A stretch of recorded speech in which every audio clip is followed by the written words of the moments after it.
اگر آپ چاہتے ہیں کہ ہماری ویڈیو بر وقت آپ تک پہنچ جائیں تو ہمارے چینل کو سبسکرائب کر کے بیل آئیکن کے بٹن کو دبا دیں اور ہمیں لائک اور شیئر بھی کر لیں۔ Thank you. السلام علیکم۔ وعلیکم السلام ورحمۃ اللہ۔ کیسے ہیں سر آپ؟ خیریت سے ہیں؟ جی اللہ کا شکر ہے، آپ کی دعائیں۔ الحمدللہ، بہت اچھا لگا سر آپ سے براہ راست گفتگو ملاقات کرنے کا۔ ہم شروع کرتے ہیں۔ بسم اللہ الرحمن الرحیم۔ میں سب سے پہلے اللہ تعالیٰ کا بہت شکر ادا کرتا ہوں جس کی توفیق سے آج ہم پھر ایک دفعہ جمع ہوئے ہیں، اکٹھے ہوئے ہیں، اور جس نے یہ موقع پیدا کیا ہے کہ ایک دفعہ پھر استاد محترم سے ہماری براہ راست ملاقات ہو۔ اور میں المورد انسٹیٹیوٹ کینیڈا اونٹیریو کے ممبران اور کیلگری کے اور وینکوور کے ممبرز کی طرف سے سب کی طرف سے استاد محترم کا شکریہ ادا کرتا ہوں ان کے وقت کے لیے۔ ہمارا جو ہے وہ لمیٹڈ چونکہ ٹائم ہے تو اس لیے میں کم وقت لے کے اس کا شروع کرتا ہوں۔ بس میں یہ بتا دوں میں کہ یہ ایک بالکل انفارمل میٹنگ ہے۔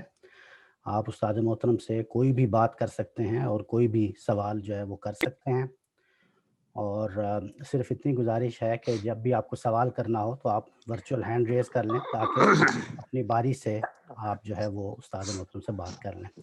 اور دوسرے یہ کہ اگر ایک دفعہ آپ سوال کر چکے ہیں اور بھی لوگوں کے سوالات ہیں اس وقت کیو میں، تو پھر آپ کوشش کریں کہ آپ جب تک دوسرے بندے کی باری نہیں آ جاتی دوبارہ ہینڈ ریز نہ کریں تاکہ سب کو موقع مل جائے استاد محترم سے بات کرنے کا۔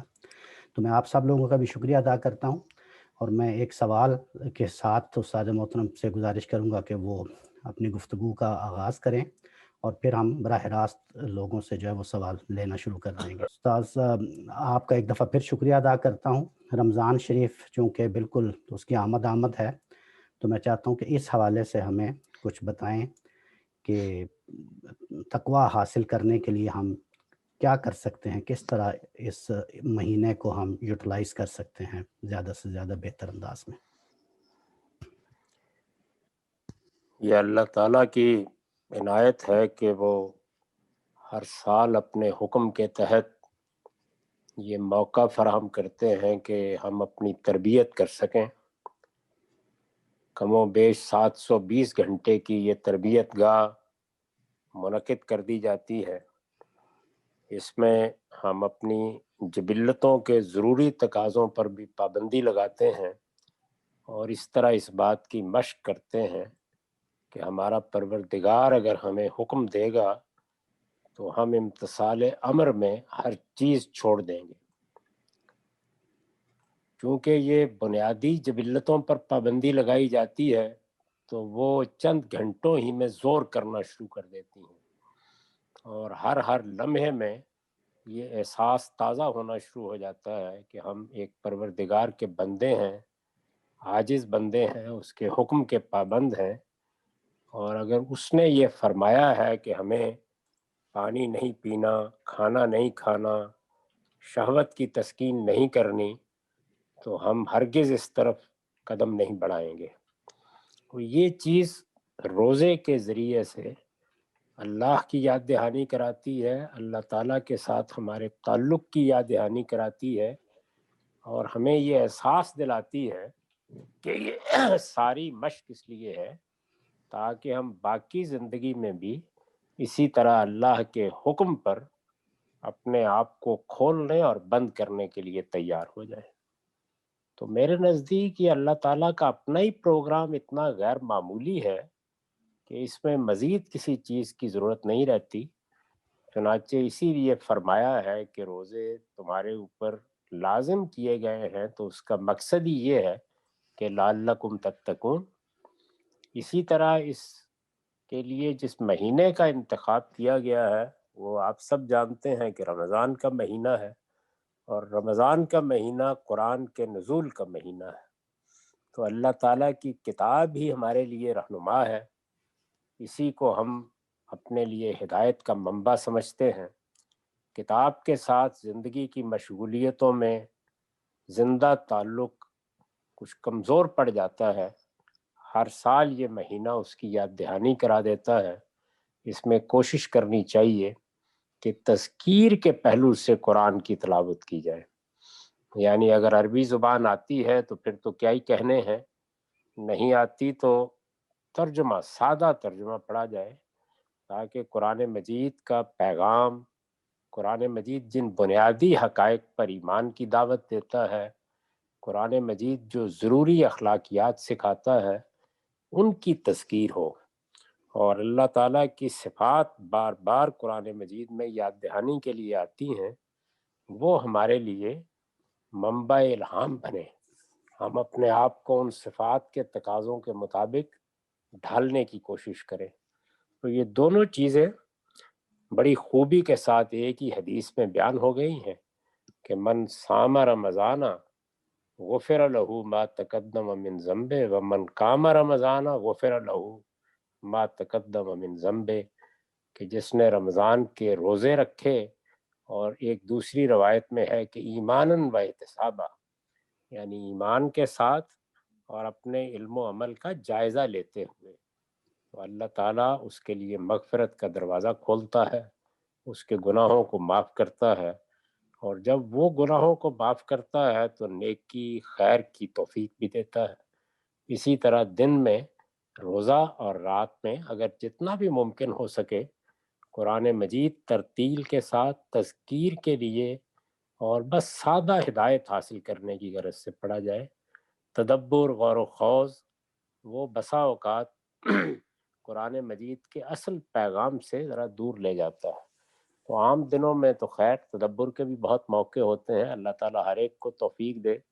اگر کوئی 24 گھنٹے کے لیے اعتکاف میں بیٹھ جاتا ہے تو وہاں بھی اس کا موقع ہو سکتا ہے، لیکن ایسا نہ ہو تو رمضان میں کوشش یہی کرنی چاہیے کہ کم سے کم پورے قرآن مجید کو ایک مرتبہ سن لیا جائے۔ اللہ تعالیٰ نے یہ بڑے مواقع پیدا کر دیے ہیں کہ اچھے سے اچھے ترجمے، اچھی سے اچھی تلاوت اب آپ سن سکتے ہیں۔ تو یہ عذر ہی ختم ہو گیا ہے کہ پڑھنا نہیں آتا یا اچھا پڑھنا نہیں آتا۔ اب آپ سنیے، اچھے قاریوں کی تلاوت سنیے، اچھے ترجمے سنیے، بہت کچھ اس وقت موجود ہے۔ تو اللہ تعالیٰ اگر توفیق دے کہ ہماری راتوں کا کچھ حصہ قرآن سننے میں اور دن روزے میں گزرے، تو بس یہی اصل میں پورا پروگرام ہے، اس میں کسی اضافے یا کمی کی ضرورت نہیں۔ جی شہریار صاحب آپ اپنا سوال کیجیے۔ السلام علیکم غازی صاحب۔ جی وعلیکم السلام۔ سر جیسے کہ آپ کی ایز فار ایز دین سے متعلق جو کلیریفیکیشن یا ہمارے لیے صحیح جو آپ نے کلیریفیکیشن پرووائڈ کی ہیں، اس کے لیے تو اب جیسے آپ نے بولا کہ بہت زیادہ ذخیرہ بھی موجود ہے، اور جب بھی کوئی کویشچن ہوتا ہے ہم آن لائن جا کے اس کو چیک بھی کر سکتے ہیں، اور اب اور بھی چیزیں ہوتی جاتی ہیں۔ میری اس کو خواہش سمجھیں کہ اب جب آپ اپنا یہ حدیث کا تمام کام اپنا کمپلیٹ کر لیں گے، جس کو آپ کہتے ہیں کہ یہ آپ سمجھتے ہیں کہ یہ آپ کا آخری کام جو ہے، جو رہ گیا اس کو کرنا چاہتے ہیں، کیا ہی اچھا ہو کہ آپ ایک اپنی بایوگرافی بھی لکھیں، کیونکہ ہم ایسے سنتے رہتے ہیں کہ کتنے لوگوں نے آپ کی شخصیت کو بنانے میں یعنی کہ ان کا کنٹریبیوشن ہے۔ تو جیسا کہ ہم ایک اچھے مسلمان بن رہے ہیں آپ کی کاوشوں سے، تو آپ کی شخصیت کے بارے میں اور باتیں پتہ چلیں تو شاید ہم اچھے انسان بھی بن سکیں۔ تو ایک خواہش تھی اگر آپ اس کو اپنا لاسٹ پروجیکٹ اگر بنانے پہ سوچیں آفٹر وائل۔ ہم جیسے عام انسانوں کی کیا حیثیت ہے جی، ہم تو خدام ہیں۔ اصل چیز یہ ہے کہ رسول اللہ صلی اللہ علیہ وسلم کی تعلیمات، آپ کی سیرت، وہ آپ کے لیے اصل منبع ہدایت بنے۔ رسول اللہ صلی اللہ علیہ وسلم کی سیرت کے بعد کسی اور شخص کے سوانے یا اس کی بایوگرافی کیا حیثیت رکھتی ہے؟ یہ تو عام طور پر بس حظ اٹھانے کی چیزیں ہیں۔ کبھی کبھی خیال ہوتا ہے بعض اپنی یادداشتیں لکھنے کا، ہو سکتا ہے اس سے کوئی فائدہ کسی کو ہو، تو دیکھیں گے۔ ابھی تو حدیث کے پروجیکٹ کی مصروفیت ہے، اور اسی طریقے سے اب یہ ایک بڑی سیریز بھی شروع کر لی ہے۔ یہ ابھی اس کا پہلا حصہ ہے، اس کے 2-3 حصے پیش نظر ہیں۔ تو اللہ تعالیٰ اگر فراغت دیتا ہے تو دیکھیے، جیسی صحت تندرستی رہی۔ لیکن میں پھر بار بار توجہ دلاؤں گا کہ ساری توجہات کا مرکز رسول اللہ کی ذات والا صفات رہنی چاہیے، دین میں اصل چیز یہی ہے کہ پیغمبر سے محبت ہو، پیغمبر کی اتباع ہو، پیغمبر ہی ہمارے لیے آئیڈیل ہوں، انہی کے اسوہ حسنہ کو سامنے رکھا جائے۔ علماء کا یا ہم جیسے طالب علموں کا اس سے زیادہ کوئی کام نہیں ہوتا کہ وہ پیغمبر تک پہنچنے کا راستہ صاف کرے، یعنی اس میں اگر کوئی رکاوٹیں ہیں تو ان کو دور کیا جائے اور پیغمبر کی بات سمجھانے کی خدمت انجام دی جائے، خواہ وہ قرآن مجید کی شرح و تفسیر کی صورت میں ہو یا رسول اللہ کے ارشادات کی وضاحت کی صورت میں۔ تو کوشش کیجئے کہ اصل توجہ اسی پر رہے، باقی چیزیں جتنی ہیں جیسے جیسے اللہ مہلت دیتا ہے کچھ نہ کچھ کرتے ہی رہتے ہیں انشاءاللہ۔ تھینک یو، بہت شکریہ جی۔ زاہد صاحب جی السلام علیکم غامدی صاحب۔ جی وعلیکم السلام۔ جی غامدی صاحب، ابھی آپ نے جو روزے کا ایکسپلین کیا، اس میں آپ نے ایک پوائنٹ بتایا عمل اور علم اور عمل کے ساتھ جو روزے رکھے جائیں، اس کو ذرا سا اگر آپ ایکسپلین کر دیں تھوڑا سا، جب آپ نے دو لفظ یہ یوز کیے۔ علم کے لیے اللہ کی کتاب پڑھیے، اللہ کی کتاب کی تلاوت کیجیے، تاکہ جو کچھ بھی ہمیں ماننا ہے، جن چیزوں کے بارے میں ہماری رائے واضح ہونی چاہیے، جن چیزوں پر ہمارا یقین ہونا چاہیے، وہ قرآن مجید کی تلاوت کے نتیجے میں ہم پر واضح ہوں۔ اور عمل کے لحاظ سے خود روزہ ایک بہت بڑا عمل ہے، بلکہ حدیثوں سے تو یہ معلوم ہوتا ہے کہ قیامت میں جو لوگ شوق سے روزے رکھتے ہیں ان کے لیے جنت میں داخلے کے دروازے ہی بڑے مختلف ہوں گے۔ شکریہ جی۔ کامران بھائی بہت شکریہ۔ جی السلام علیکم ورحمۃ اللہ وبرکاتہ۔ جی استاد محترم، وعلیکم السلام۔ حضور ایک مختصر سا سوال کرنا چاہوں گا۔ قرآن میں 4 چیزوں کا آیا ہے کہ یہ 4، میں تفصیلات میں آپ کی سیکھی ہوئی ساری چیزیں آپ سے سیکھی ہوئی یعنی تو تفصیلات میں نہیں جاؤں گا، وہ 4 چیزوں کے علاوہ یعنی یہاں پر چکن بھی ملتا ہے، بیف بھی ملتا ہے۔ اندر کا انسان بہت پریشان کرتا ہے کہ کامران خان جب قرآن میں صرف ان 4 چیزوں کا ممنوع قرار دے دیا گیا کھانے پینے کی، تو چکن تو حلال ہے اس لحاظ سے، جبکہ آپ بھی یہ تعلیمات دیتے ہیں کہ یہ لازم ہے کہ پورا جو ذبیحہ کا جو طریقہ ہے اس کے تحت کھایا جائے، اس پہ اللہ کا نام ہو اور طریقہ جو بتایا گیا ہے۔ تو مجھے یہ کافی چیز پریشان کرتی ہے، قرآن میں صرف نام نہیں لیا گیا کہ اس طرح سے ذبح کرنا ہے اور نام لینا ہے، تو پھر میں کیوں نہیں کھا لوں؟ آپ کچھ روشنی ڈالنا چاہیں گے؟ یہ چیز تو یہ ہے کہ یہ بات ہی ٹھیک نہیں ہے کہ 4 چیزوں کا ذکر ہے۔ قرآن نے تو بتایا ہے کہ تمام طیبات حلال ہیں اور تمام خبائث حرام ہیں، اصول کی بات کی ہے پہلے، اس کے بعد طیبات میں سے وہ چیزیں جن کے بارے میں شبہ ہو سکتا تھا ان کی صراحت کی ہے، وہ 4 چیزیں یعنی جن کو انسان طیب سمجھ کے کھا سکتا تھا۔ ایک جانور ہے، حلال جانور ہے، جیسے آپ نے فرمایا کہ ایک بکری ہے، بھیڑ ہے، مر گئی، جانور تو حلال تھا، تو اللہ تعالیٰ نے بتایا ہے کہ نہیں، اگر وہ مر گئی ہے تو پھر اس کو تم نہیں کھا سکتے۔ یہ حلال جانوری کے بارے میں بتایا جا رہا ہے، یعنی میتا سے مراد یہاں کوئی حرام جانور نہیں ہے۔ حلال جانور اگر مردہ ہے، وہ اپنی موت آپ مر گیا ہے، تو یہ فرمایا ہے کہ وہ حرام ہے تمہارے لیے۔ انسان کے اندر یہ سوال پیدا ہو سکتا تھا کہ جب سب طیبات حلال ہیں تو پھر اگر کوئی جانور آئی موت سے مر گیا ہے تو حرام کیسے ہو گیا؟ تو اس کا جواب دیا ہے۔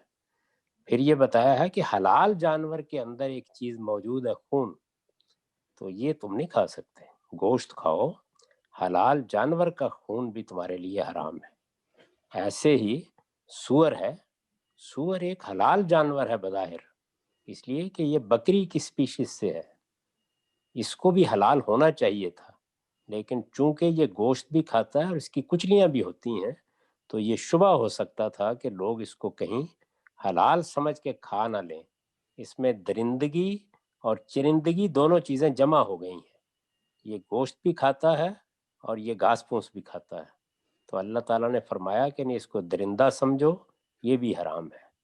اسی طرح جس جانور کو اللہ کے سوا کسی اور کے نام پہ ذبح کیا جائے، جو چوتھی چیز ہے، تو وہ بھی حلال جانور ہے۔ گائے اللہ کے علاوہ کسی کے نام پہ ذبح ہو گئی ہے، مرغی اللہ کے سوا کسی کے اور کے نام پہ ذبح ہو گئی ہے، تو اسے بھی حرام کر دیا ہے۔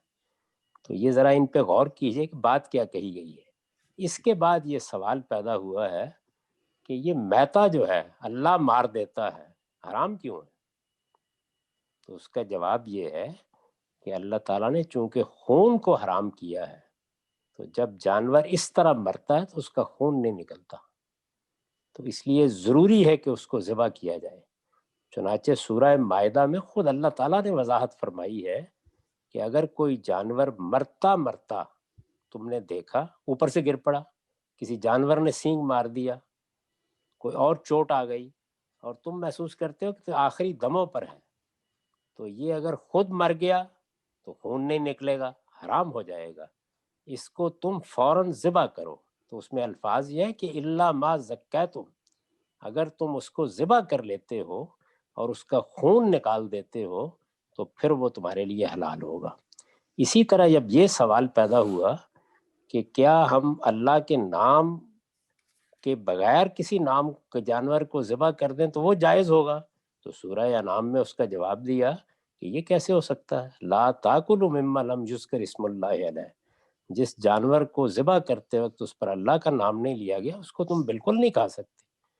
تو اس لیے یہ ساری باتیں قرآن میں بیان ہوئی ہیں، ان میں سے کوئی چیز بھی ایسی نہیں کہ جو قرآن میں بیان نہ ہوئی ہو۔ یعنی ذبح کرنا ہے جس میں حلقوم کاٹا جائے گا تاکہ سارا خون باہر نکلے، جانور اس طرح مرے، اس کو قرآن نے سورہ مائدہ میں بیان کیا ہے۔ یہ کہ اللہ کے نام کے سوا اگر ذبح کیا گیا ہے اس کو تو 4 جگہوں پہ بیان کیا ہے۔ یہ کہ اگر اللہ کے سوا تو نہیں کیا گیا لیکن اللہ کا نام نہیں لیا گیا اس کو سورہ انعام میں بیان کیا ہے۔ یہ سب باتیں قرآن میں بہت وضاحت کے ساتھ بیان ہو گئی، تو ایسا نہیں ہے۔ بہت شکریہ استاد جی۔ سلیم بھائی۔ بہت شکریہ استاد، بہت شکریہ۔ السلام علیکم۔ جی وعلیکم السلام۔ جی حمزہ صاحب، میرا سوال جو ہے وہ تھوڑا مختلف ہے، سوشل ایشوز پہ ہے۔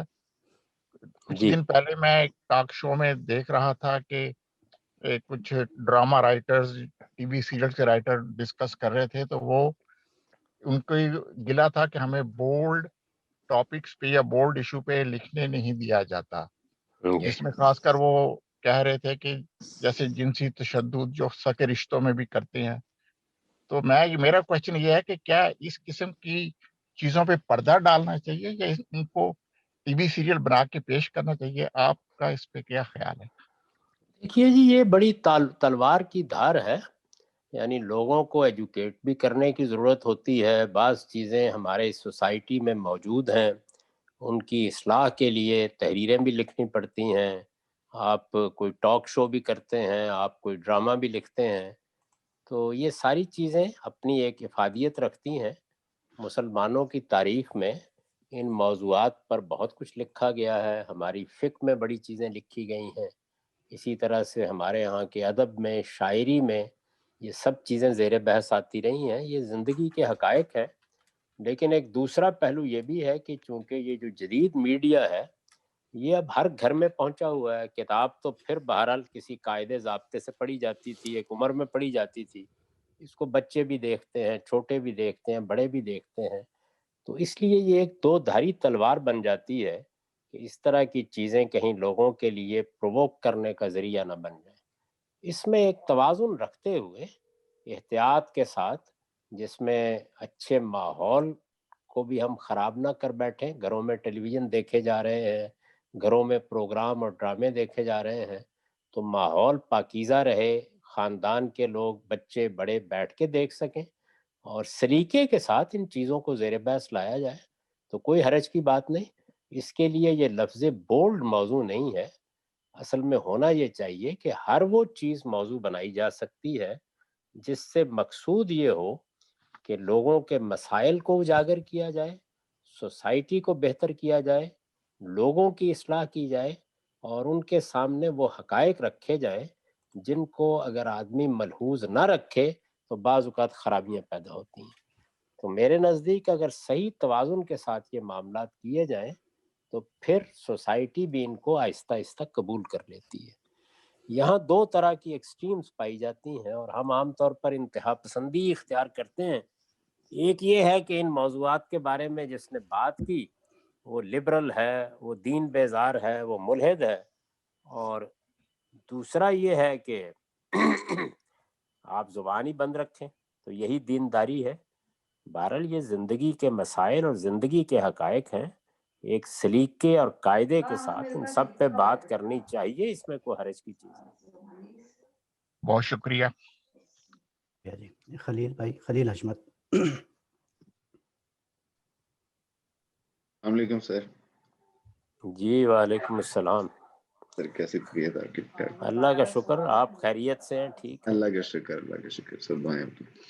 اچھا سر، ایک چھوٹی سی بات پوچھنی تھی. پچھلے دنوں پروگرام چلا ہے ٹی وی کے اوپر، تو حسن بھائی سے انہوں نے پوچھا ہے جو وہاں کے ہوسٹ تھے، وہ آپ کی میزان کے اندر ایک چھوٹی سی بات کے اوپر، آپ کا جو تصوف کے اوپر ہے کہ جی آپ نے ضلالت کا لفظ لکھا ہے، اس پہ ظاہر ہے ہوسٹ بھی کچھ کر رہے تھے ریئیکٹ، اور وہ مطلب میرا احساس یہ تھا کہ اس میں شاید یہ میرے کامنٹس ہیں کہ اس میں یہ بتانا ضروری تھا کہ یہ ضلالت اصل میں وہ دعات والا ضلالت ہے، وہ دوسرا زیب والا نہیں، کیونکہ وہاں ظاہر ہے لوگ جو بیٹھے تھے، میرا احساس ہے کہ ان کو شاید یہ لفظ کلیئر نہیں تھا. اور دوسرا یہ کہ ضلالت تو حدیث میں بھی جس طرح ہم آتے ہیں کہ بدعت کو نبی صلی اللہ علیہ وسلم نے ضلالت کہا ہے، نبی صلی اللہ علیہ وسلم نے کہا ہے یا شاید کسی صحابی نے کہا ہے، مجھے یاد نہیں.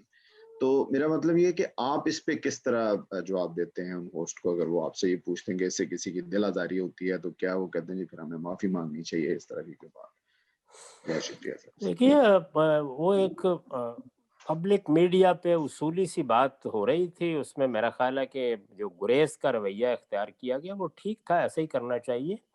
لیکن مجھ سے اگر پوچھا جائے گا تو میں یہ عرض کروں گا اور ادب کے ساتھ عرض کروں گا کہ ضلالت اور گمراہی یہ کسی فکر کے بارے میں ہمارا فرض ہے کہ ہم بتائیں. یعنی کسی نقطہ نظر، کسی فکر کے بارے میں یہ بتایا جائے گا کہ یہ شرک ہے، یہ کفر ہے، یہ گمراہی ہے. یعنی ضلالت کا لفظ گمراہی کے معنی میں بولا جاتا ہے، یہ وہ ضلالت نہیں ہے جو آپ اردو زبان میں سمجھتے ہیں. تو عالمگیر ضلالت کے الفاظ تصوف کے بارے میں عالمگیر گمراہی کے معنی میں بولے گئے ہیں، اور کسی فکر پر تبصرہ تو ہر حال میں ہوگا.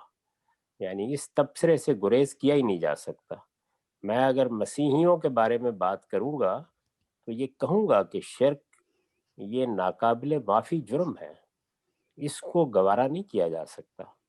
البتہ افراد پر کوئی تبصرہ کبھی نہیں کرنا چاہیے. ہمارے جتنے صوفیاء ہیں وہ سب مسلمان ہیں، وہ اللہ کے دین پر یقین رکھتے ہیں، اپنے اس یقین کا اظہار کرتے ہیں. ان کے کسی فکر پر، ان کے زاویہ نظر پر ہم تبصرہ کریں گے تو وہاں کوئی رو رعایت نہیں ہوگی. یہ بالکل ایسے ہی ہے کہ جیسے مسلمانوں میں سے بہت سے لوگ تھے جنہوں نے 50-60 کی دہائی میں یہ کہا کہ ہم کمیونزم کو ایک ناگزیر حقیقت سمجھتے ہیں، اور بڑے بڑے لوگ پیدا ہوئے جنہوں نے یہ بات کہی. یہاں تک کہ علامہ اقبال کے بارے میں بھی کہا جاتا ہے کہ انہوں نے فرمایا کہ کمیونزم میں بس خدا داخل کر دے تو یہ ٹھیک ہے. تو اگر کوئی آدمی اس موقع پر کمیونزم کا جائزہ لیتے ہوئے یہ کہے گا کہ یہ چیز فطرت کے خلاف ہے اور یہ محض گمراہی ہے، اس کو اگر آپ اختیار کریں گے تو اس کے نتیجے میں انسانوں کے حقوق پامال ہوں گے اور یہ انسانی فطرت کے خلاف جنگ بن جائے گی. تو یہ نظریے پر تبصرہ ہے. وہ لوگ جو کمیونزم کو اختیار کیے ہوئے تھے وہ اپنی طرف سے اس کو جائز سمجھ کے اختیار کیے ہوئے تھے. تو میں نے کبھی اپنی کسی تحریر میں، یہ میزان میں ہے بھی نہیں، یہ برہان میں ہے جو میرے بالکل ابتدائی زمانے کے مقالات ہیں، کبھی کسی فرد پر کوئی تبصرہ نہیں کیا. لیکن یہ کیسے ہو سکتا ہے کہ میں شرک کو شرک نہ کہوں، کفر کو کفر نہ کہوں؟ چنانچہ میں نے اپنا یہ مسلک بیان کیا ہے اسی کتاب میں کہ ہماری ذمہ داری ہے کہ ہم کسی نظریے کی غلطی رو رعایت کے بغیر بیان کریں، لیکن فرد پر کبھی کوئی حکم نہ لگائیں، کیونکہ فرد تو اس کو صحیح سمجھ کے اختیار کیے ہوتا ہے، اس سے بات کرنی ہے. اور چونکہ وہ اپنے آپ کو مسلمان کہتا ہے تو اکرام کا بھی حقدار ہے، عزت کا بھی حقدار ہے. یہی وہ توازن ہے کہ جو دین کے معاملے میں ملحوظ رہنا چاہیے. فرد یا جماعت کے بارے میں کوئی بات نہیں کہنی اور کسی غلط نظریے کے بارے میں کوئی رعایت نہیں کرنی. شکریہ جی ناظم الدین صاحب. السلام علیکم استاد محترم. جی وعلیکم السلام. خیریت سے ہیں آپ؟ الحمدللہ. آپ ٹھیک ہے سر؟ جی اللہ کا کرم. اچھا قامدی صاحب، ابھی آپ نے ذکر کیا کہ نبی کریم صلی اللہ علیہ وسلم کی سیرت کو ہمیں پڑھنا چاہیے. کیا آپ ہمیں بتائیں گے کہ سیرت النبی کی کن کتابوں کو ہم پڑھیں؟ کون سی آپ ریکمینڈ کرتے ہیں؟ ایک سوال تو یہ تھا میرا. اور دوسرا سوال یہ تھا کہ اس طرف المورد انسٹیٹیوٹ کے اسکالرز نے کیوں توجہ نہیں دی؟ باقاعدہ جس طریقے سے سیرت النبی لکھی گئی، جس طریقے سے رحیق المختوم لکھی گئی، ایک کتاب ہے صرف میرا خیال ہے وہ نبی امی ہے شاید اس کا نام، وہ ہے صرف اس کے علاوہ، لیکن ایک باقاعدہ طور پہ اس کے اوپر کام کیوں نہیں ہوا؟ یہ میرا سوال تھا. دیکھیے کسی بھی ادارے میں آپ محض خواہش سے کوئی کام نہیں کر سکتے. اہل افراد پیدا ہوتے ہیں، اس کی تیاری کرتے ہیں، اس کے لیے ضروری اہلیت بہم پہنچاتے ہیں، اس کے بعد ہی یہ ممکن ہوتا ہے کہ اس طرح کی چیزوں پر کام کیا جا سکے.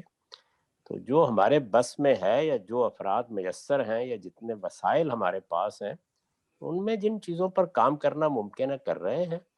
اس سے پہلے شبلی کی سیرت موجود ہے، اسی طرح سے اہل حدیث نقطہ نظر سے لکھی گئی سیرت الرحیق المختوم عربی میں بھی ہے، اردو میں بھی ہے. ایسی صورتحال حیات رسول امی کی ہے، خالد مسعود صاحب نے لکھی ہے اور بہت اچھی کتاب ہے. کسی بھی محقق یا کسی بھی عالم کی بہت سی چیزیں ایسی ہو سکتی ہیں جن سے مجھے آپ کو اختلاف ہو، لیکن بہرحال یہ بہت اچھی کتابیں ہیں اور ان کو تقابل کے ساتھ اگر پڑھا جائے تو بڑی حد تک آدمی صحیح نتیجے تک پہنچ جاتا ہے. یہ حدیث پر جو ہم کام کر رہے ہیں، اس کام میں ابھی تو علم النبی کا کام ہے، اس کے بعد دوسرا بڑا پروجیکٹ سیرت النبی کا ہے. تو میرا تو آئیڈیل یہ ہے کہ کوئی کتاب نہیں لکھنی چاہیے، بلکہ سیرت سے متعلق جو ذخیرہ حدیث میں آثار میں موجود ہے اس کو صرف بہت اچھی ترتیب دے دینی چاہیے، تاکہ کوئی مصنف کا اپنا زاویہ نظر اس میں شامل ہی نہ ہو، صرف روایات سامنے آ جائیں، یعنی جو کچھ مواد ہے ہمارے سامنے. تو اس پر تو ہم انشاءاللہ علم النبی کے بعد کام کریں گے، اور اگر اللہ توفیق دے گا تو اور لوگ بھی پیدا ہوں گے جو یہ کام کرتے رہیں. بہت بہت شکریہ. بہت شکریہ جی. شاہ رخ صاحب.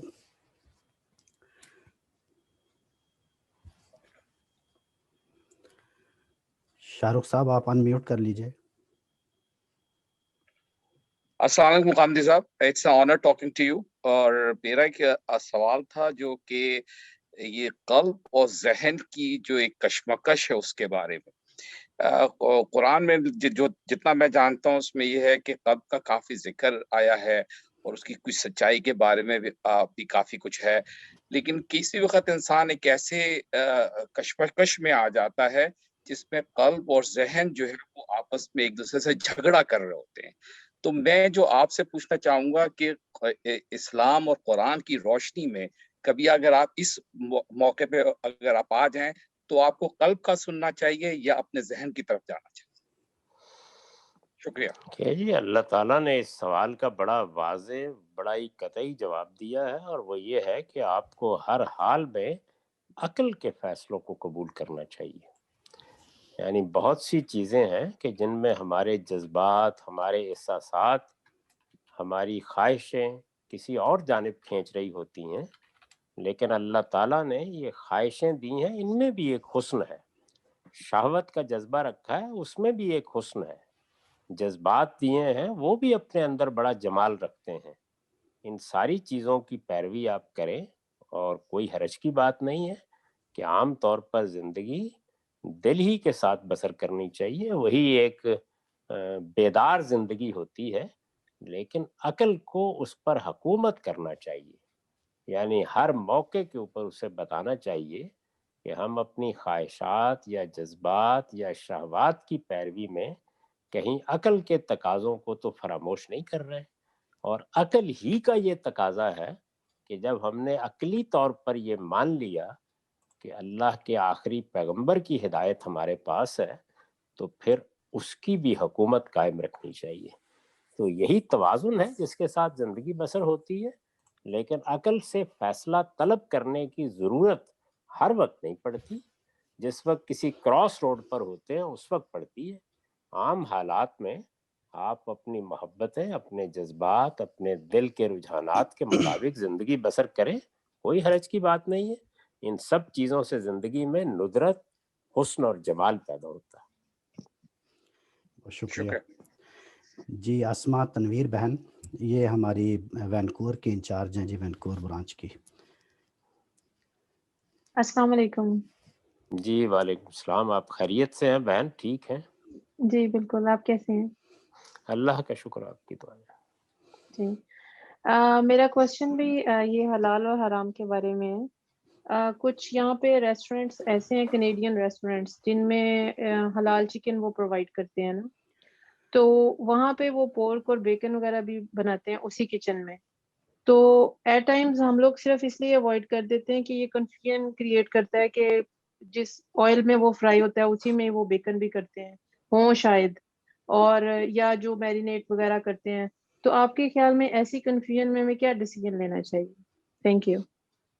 دیکھیے، وہمی نہیں ہونا چاہیے، کوئی چیز یقینی طور پر معلوم ہے تو بچنا چاہیے، ورنہ جب کہا جا رہا ہے کسی ادارے کی طرف سے یا کسی ریستوران کی طرف سے کہ ہم نے یہ حلال پرووائڈ کیا ہے، تو وہم میں مبتلا ہو کر یا شکوک میں مبتلا ہو کر خواہ مخواہ نہیں پیچھے ہٹ جانا چاہیے۔ کوئی حرج کی بات نہیں ہے، آپ اپنے طور پر تحقیق کر کے کھا لیں۔ وہ تحقیق کیا ہے؟ دوسرے کے بیان پر اعتماد ہے۔ جب وہ یہ کہہ رہا ہے کہ یہ حلال ہے اور ہم حلال کو حلال کے طریقے پر آپ کو بیچ رہے ہیں یا کھانے کے لیے دے رہے ہیں، تو ہم کیوں شبہ کریں اس کے بارے میں؟ اگر اس نے کوئی غلط کام کیا ہے تو وہ جانے، اس کا پروردگار جانے۔ ہمارے اوپر ذمہ داری اتنی ہوتی ہے کہ جو ہمیں معلومات عام طور پر حاصل ہوں ان پر اعتماد کرتے ہوئے ہم اگر کسی چیز کو جائز سمجھتے ہیں تو اسے کھائیں گے۔ تو وہم کا اپنے آپ کو شکار نہیں کرنا چاہیے، نہ شکوک میں پڑنا چاہیے۔ بہت شکریہ جی۔ Yes brother voice. جی السلام علیکم۔ جی وعلیکم السلام۔ بہت خوشی ہے مجھے کہ آپ سے پھر ملنے کا موقع ملا ہے۔ اگر اجازت ہے تو میں انگلش میں اپنا سوال مطرح کروں۔ ارشاد۔ اچھا، سوالات تو ویسے بہت زیادہ ہے لیکن چونکہ وقت نہیں ہے، I'm just going to ask one question about Ramadan. We know that in Allah subhanahu wa ta'ala says تنزل الملائكة والروح فيها بإذن ربهم. In here we have malaika and then we have ruh separately, and then in another place in Surah Nahl we also have ينزل الملائكة بالروح من أمره. وہاں پہ بھی روح الگ ہے، ملائکہ الگ۔ So is this ruh Jibril Amin that we call him, or Ruhul Qudus, is this separate than Malaika, or is it part of Malaika? Because in the Quran it has never come to be Malaika. Malaika come with Ruh. So I just wanted to clarify this for myself. یہ روح کا لفظ قرآن مجید میں 3 معنوں میں استعمال ہوا ہے۔ ایک تو اللہ تعالیٰ کی پھونک کے لیے استعمال ہوا ہے، جس میں نفخت فیہ من روحی کے الفاظ آئے ہیں۔ آدم کو بنایا گیا تو اللہ تعالیٰ کہتے ہیں کہ ایک مرحلے پر پھر میں نے اس میں اپنی پھونک دی۔ تو عربی زبان میں روح لطیف پھونک کو کہتے ہیں، یعنی ایک تو یہ ہے نا کہ جو ہماری آپ کی پھونک ہے تو اس کے لیے تو نفخ کا لفظ استعمال ہوتا ہے یا نفخہ کا لفظ استعمال ہوتا ہے، لیکن جب وہ بہت لطیف ہو جائے تو اس کے لیے روح کا لفظ استعمال ہوا ہے۔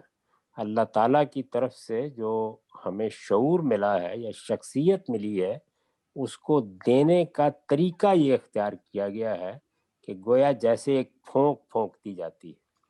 یہی وجہ ہے کہ آپ یہ دیکھتے ہیں کہ جب ہم دم کرتے ہیں یا کوئی چیز پڑھ کے پھونکتے ہیں تو اس میں بھی گویا الفاظ کی تاثیر اس طریقے سے منتقل کی جاتی ہے۔ انسانوں میں بھی یہ چیز ہے، تو اللہ تعالیٰ نے قرآن میں بتایا ہے کہ انہوں نے بھی یہی طریقہ اختیار کیا ہے، بلکہ یہ چیز پیدا ہی اصل میں اس اللہ تعالیٰ کے بیان سے ہوئی ہے۔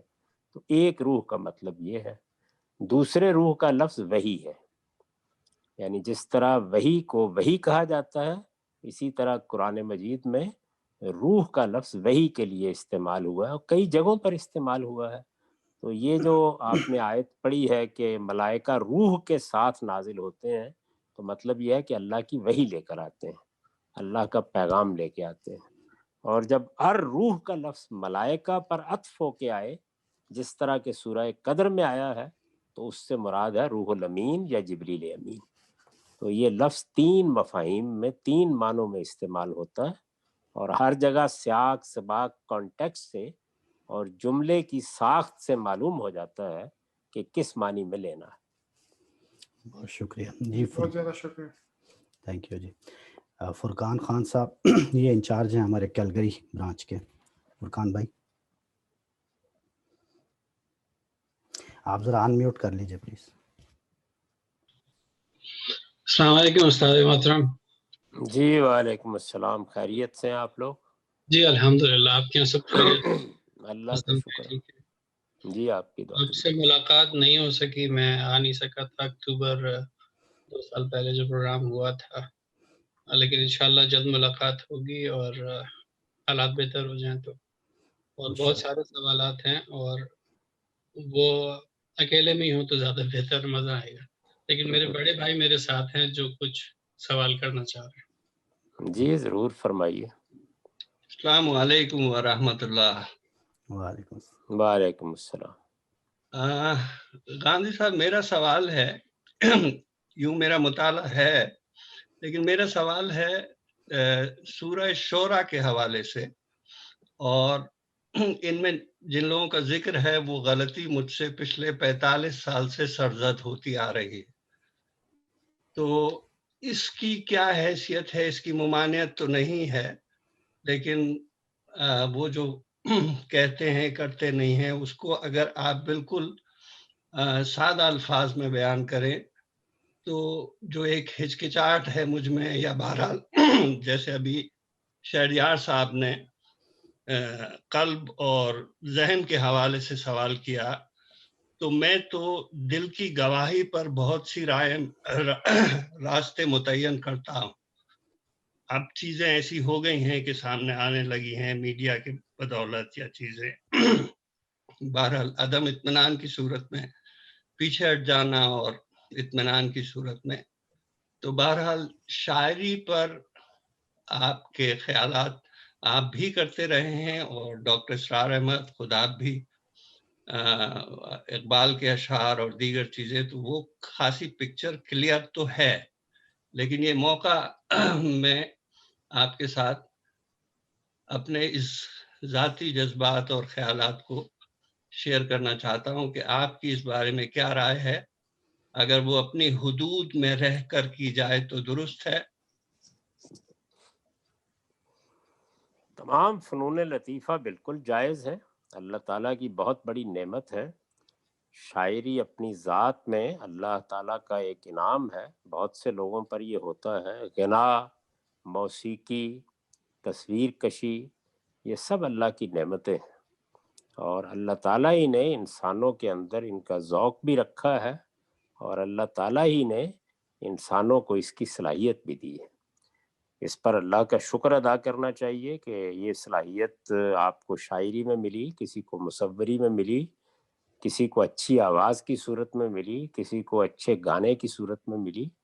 اصل چیز یہ ہے کہ اس میں کوئی ایسا بات نہیں ہونی چاہیے جو اللہ تعالیٰ نے ممنوع قرار دی ہے۔ مثلا شاعری اگر شرک کی تبلیغ کے لیے استعمال کی جائے، موسیقی اگر جنسی ترغیبات کے لیے استعمال کی جائے، تصویریں اگر